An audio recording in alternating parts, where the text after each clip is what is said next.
Hello, I'm LP Sober, and I'm here to review the Yu-Gi-Oh! Archetype in this game called Kaijus. They are high-level monsters based off of the, Kaijus. Their name is a reference to a Japanese term of a giant monster in science fiction. Before we get to the cards, I want to explain the main effect of the Kaiju so I don't have to sound insane repeating it over and over again. The first effect says you can special summon this card from your hand to your opponent's field and attack position by treating one monster they control. And the second part of it states if your opponent controls a Kaiju monster, you can special summon this card from your hand in attack position and you can only control one Kaiju monster. Now that we have that out of the way, let's get to the monster lineup. Doron the Mad Flame Kaiju is a fire attribute dinosaur monster with 3000 attack and 1200 defense with the effect. Once per turn, you can remove 3 Kaiju counters from anywhere on the field, destroy all monsters your opponent controls. This card cannot attack the turn this effect is activated.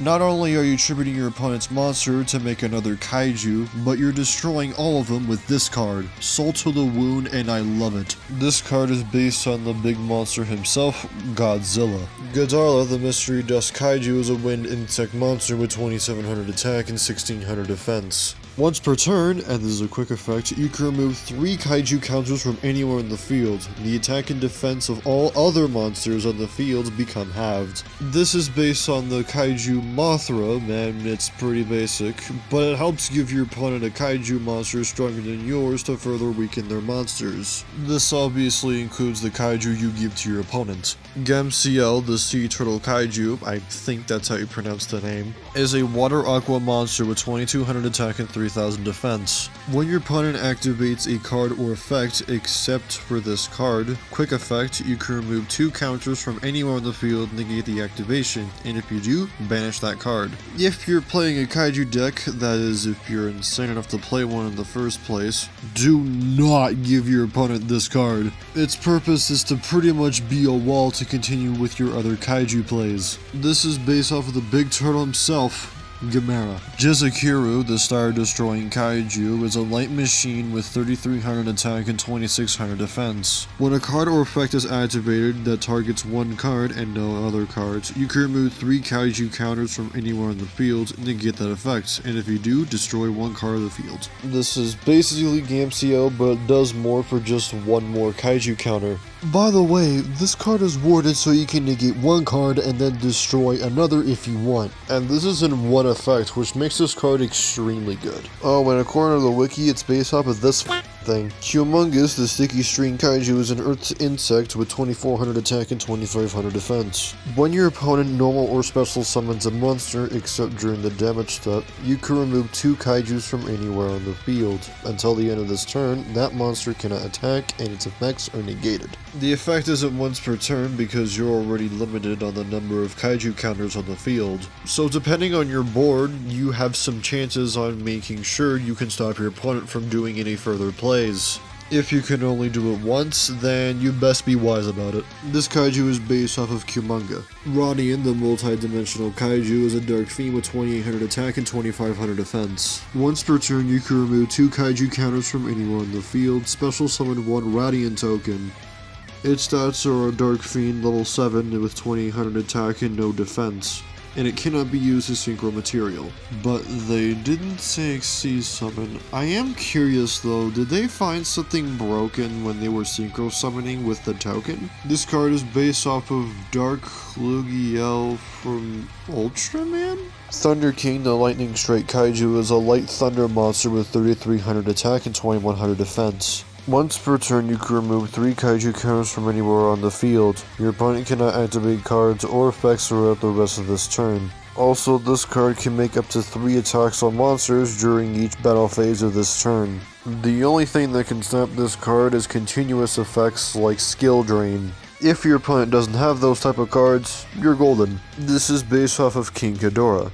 Super Anti-Kaiju War Machine Mecha Doron is an unnecessarily mouthful of a card with unknown attack and 2000 defense. Cannot be normal summoned or set, must be special summoned from your hand while your opponent controls a kaiju monster. You can only control one kaiju monster. Once per turn, you can remove 2 kaiju counters from anywhere on the field. Equip 1 kaiju monster from your hand or graveyard of this card. This card gains attack equal to the combined original attack of all the kaiju monsters equipped to this card by its effect.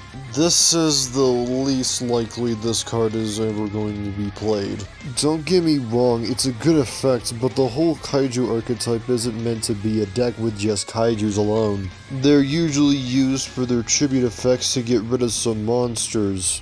This is based off of Mecha Godzilla. Super Anti-War Machine Mecha Thunder King is another name that is made by a 6-year-old with 2200 attack and 2100 defense. During the main phase, you can discard this card, banish 1 kaiju monster you control that is owned by your opponent, then you can special summon 1 monster from your graveyard. You can only control 1 kaiju monster. This card is unaffected by other kaiju cards' effects. Also, it cannot be destroyed by battle with a kaiju monster.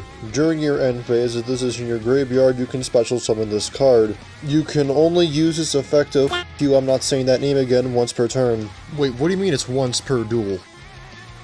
Oh, well, I guess the once per duel effect is reasonable because you're summoning a monster that has quite a bit of protection for itself. Plus, it gets brought back from its own effect when you discard it. This is based off of the Mecha version of Ghidorah. Interrupted Kaiju Slumber is a normal spell that reads: destroy as many monsters on the field as possible, then special summon in attack position 2 kaiju monsters with different names from your deck, 1 on each side. But they cannot change their battle positions and must attack if able. During your main phase, except the turn this card was sent to the graveyard, you can banish this card from your graveyard, add 1 kaiju monster from your deck to your hand, and you can only activate this once per turn.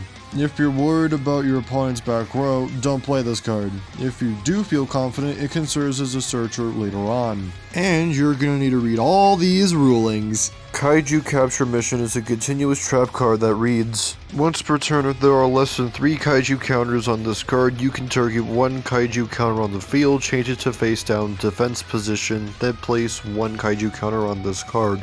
The max can only be at 3. If this card in your possession is destroyed by an opponent's card effects and sent to the graveyard, you can draw 2 cards. You can only activate this effect of this card once per turn. This is one way to try and grind for more kaiju counters by trolling your opponent by giving them a higher attack monster, only to flip them face down. You can also use the Pot of Greed effect when this card gets destroyed, and possibly make other plays.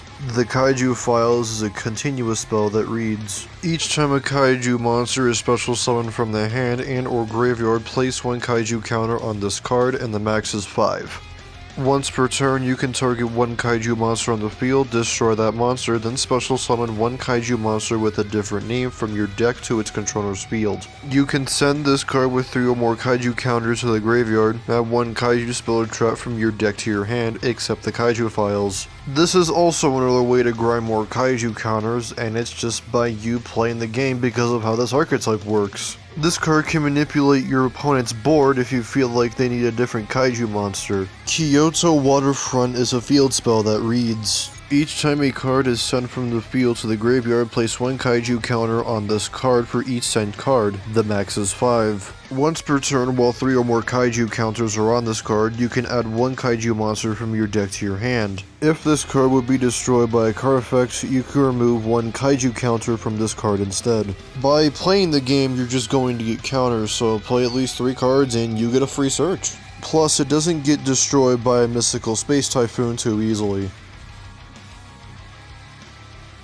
See, kaijus aren't really good to be in the deck by themselves. If you don't believe me, Konami would agree, because if you look at their more recent structure decks, you can see the kaijus in them. So the kaijus are usually played to get rid of monsters that are causing trouble, so you can set up on your opponent's side of the field to continue with your plays. There are a few monsters out there that are immune to tributing, however it's a really rare situation, so that doesn't mean the kaijus are bad. This one is also kinda difficult to score, but I came out with a 6 out of 10 since it's literally just 2 monsters fighting like it's a death battle. Also, I did find this in Rada's video, so my source comes from him. But you can also play Relinquish deck just to tribute your opponent's monsters, only to suck them up. I'm OP Silver, hoping to God I don't get squashed by Godzilla's foot. signing off.